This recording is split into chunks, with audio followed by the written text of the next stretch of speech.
The primitive brain is the oldest part of our brains, representing a survival state where functions are quick and based on instincts, located in the brainstem, and often called lizard brain.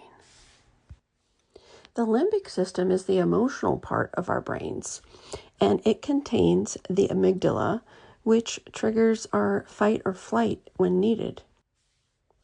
The neocortex is the newest part of our brains, shared only with other primates, providing the executive state or executive functions of diplomacy, having the ability to filter, compromise, understand context, inhibition, strategy, communication, logic, and thought. This presentation is based on information from 3 books or sources: The Triune Brain in Evolution by Paul MacLean, Internal Family Systems by Richard Schwartz, and I'm Okay, You're Okay, which is Transactional Analysis by Thomas Harris. Children can face confusion due to assessment of their parents from separate parts of the brain. The limbic system, even when a caregiver is dangerous or neglectful, the limbic system is wired for attachment. The reptilian brain, when a caregiver is chaotic, unpredictable, or frightening, the brainstem may signal the child to flee or freeze. The prefrontal cortex, or PFC, particularly the ventromedial prefrontal cortex and the anterior cingulate cortex, help regulate emotional responses and integrate social experiences. Secure attachment is associated with strong prefrontal regulation, allowing for balanced emotional responses and a sense of trust in relationships. The amygdala, hippocampus, and hypothalamus process emotions, memories, and social bonds. Anxious or preoccupied attachment, characterized by fear of abandonment and heightened emotional reactivity, is linked to an overactive amygdala, leading to hypersensitivity to rejection and difficulty regulating distress. Avoidant or dismissive attachment, characterized by emotional suppression and discomfort with intimacy, may involve underactivation of the prefrontal cortex, leading to difficulty integrating emotions into conscious experience and reliance on detachment as a defense. The basal ganglia governs basic survival functions such as fight, flight, freeze responses, and plays a role in how secure or insecure a person feels at a fundamental level. Disorganized attachment, a mix of anxious and avoidant styles, often stemming from trauma or neglect, is strongly influenced by dysregulation in the brain stem, leading to hypervigilance, dissociation, or shutdown behaviors. Now let's look at transactional analysis, which posits 3 separate ego states: the parent, adult, and child. When in a parent state, we experience and express a critical or nurturing nature, act as if we're an authority, and focus on rules. When we're in our adult state, we're logical, present-focused, and rational. Our child state represents being emotional, reactive, or spontaneous. The critical parent ego state monitors adherence to rules, shoulds, and musts, and expectations of self and others, and is largely automatic. The nurturing parent ego state is a voice of unconditional acceptance, hope, and optimism, the source of self-soothing and self-regulation. The adult ego state is the planner, observer, organizer, and analyzer, the part of the self that can think logically and rationally and act accordingly. The adaptive child ego state is the part of the self that makes emotional decisions about self and the world based on past and present drivers, injunctions, biology, and environment. The free child ego state is the spontaneous, emotive, creative, and in-the-moment part of self.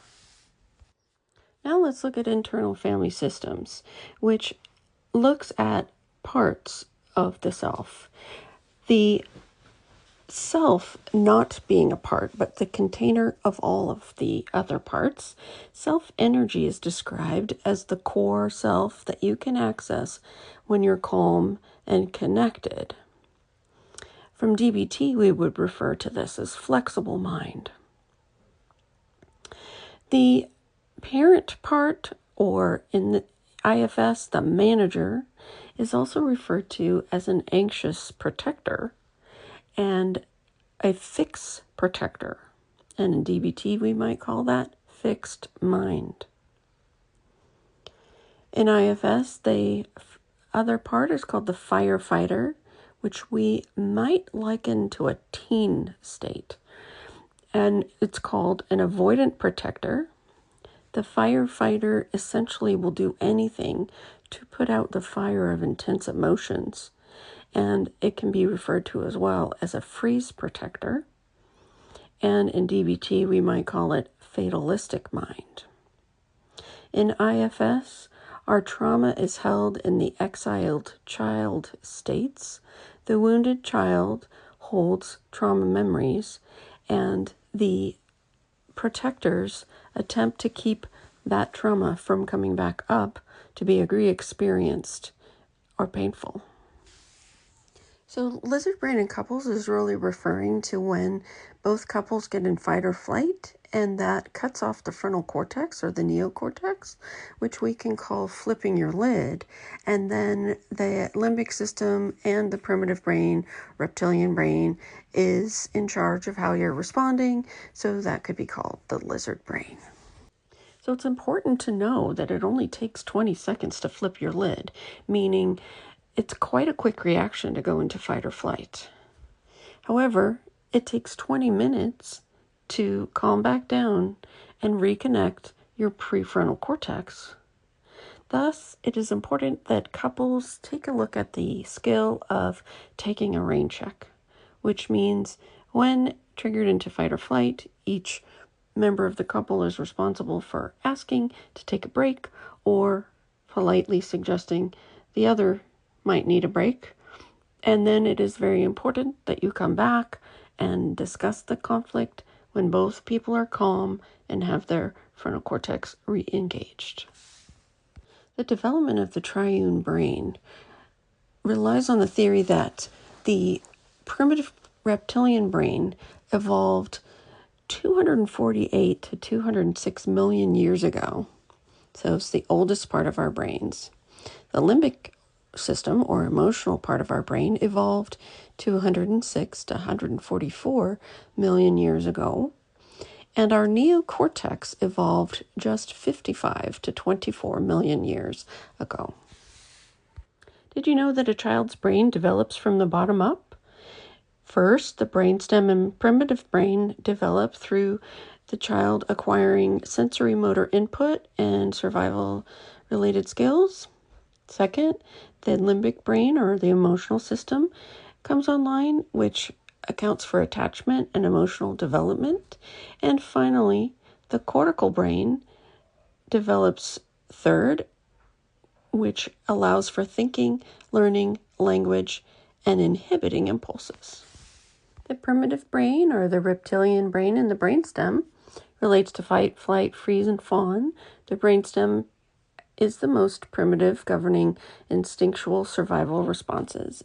In conflict, if either partner perceives a threat, their brainstem reacts automatically to ensure survival, leading to the fight response being defensive, aggressive, yelling, critical, escalating. Flight response, avoidance, storming out, emotionally distancing, shutting down conversations. The freeze response, emotional numbing, dissociation, feeling paralyzed. and the fawn response, appeasing behavior, prioritizing the partner's needs at the expense of the self. The limbic system or emotional brain is in charge of attachment and emotional memory. The limbic system, which contains the amygdala and hippocampus, processes emotions, relational triggers, and past attachment wounds. If past abandonment, rejection, or betrayal has occurred, this system floods the body with stress responses, intensifying emotional reactivity. The anterior cingulate cortex tries to regulate emotional distress and facilitate empathy. But if overwhelmed, the amygdala's fear response takes over. The prefrontal cortex, or the PFC, helps with rational thinking, communication, and perspective taking. If the brainstem and limbic system perceive a high enough threat, the prefrontal cortex shuts down. And remember, it only takes 20 seconds to get triggered into lizard brain. It takes 20 minutes or longer for the prefrontal cortex to be back online. So it's important to take a timeout with a rain check. The neocortex, or rational brain, is responsible for conflict resolution and self-regulation. The PFC helps with rational thinking, communication, and perspective taking. In a calm state, partners can listen, problem solve, and regulate emotions. However, if the brainstem and limbic system perceive a high enough threat, the PFC shuts down, making it impossible to engage in logical, reflective discussion. Similar to the Triune Brain theory, we have Polyvagal Theory that talks about the vagus nerve, which connects your brain to all the organs in your body. And there are different states of arousal or shutdown or relaxation that are correlated to what the vagus nerve can turn on and off. If we are in a calm state, the ventral vagal nervous system is engaged above the diaphragm, and all the nerves going into our face and throat for communication, and thus we're available for co-regulation. When we're in fight or flight, we have a sympathetic nervous system arousal that shuts off the parasympathetic response, and we stop digesting our food, and we are in an alert state. If we get past the level of panic and feel there is no out, we will go into what's called a dorsal vagal shutdown. The dorsal vagal part of the vagus nerve system is below the diaphragm, so basically our gut. Ventral vagal, safe, connected, regulated, healthy communication. When partners feel emotionally safe, they engage in open, vulnerable communication, using humor, empathy, and perspective taking. Their body feels relaxed, with an open posture and steady breath. I see that you're upset now. Let's figure this out together. Sympathetic activation, fight or flight, leads to escalation or avoidance. If a partner feels attacked or unseen, their sympathetic nervous system kicks in. Fight response, criticizing, raising voice, blaming, or flight response, avoiding the conversation, shutting down emotionally. The body includes increased heart rate, clenched jaw, and tension. You never listen to me, is a fight response. Forget it, I'm done talking, is a flight response. Dorsal vagal, freeze or shut down, leading to disconnection and numbing. If conflict feels too overwhelming, the nervous system collapses into hypoarousal, leading to freeze, emotional dissociation, feeling numb or disconnected, or fawn, people-pleasing, giving in to avoid further conflict. Feeling low energy, slumped posture, shallow breath. Whatever, you win, I don't care anymore. Lizard brain is contagious. When one member of a couple gets triggered into fight or flight, it's very hard for the other to not follow suit and become angry or frightened. The nervous system activation bumps the couple out of ventral vagal co-regulation. Please continue to video 2 for illustrations of how this plays out. And thanks for listening.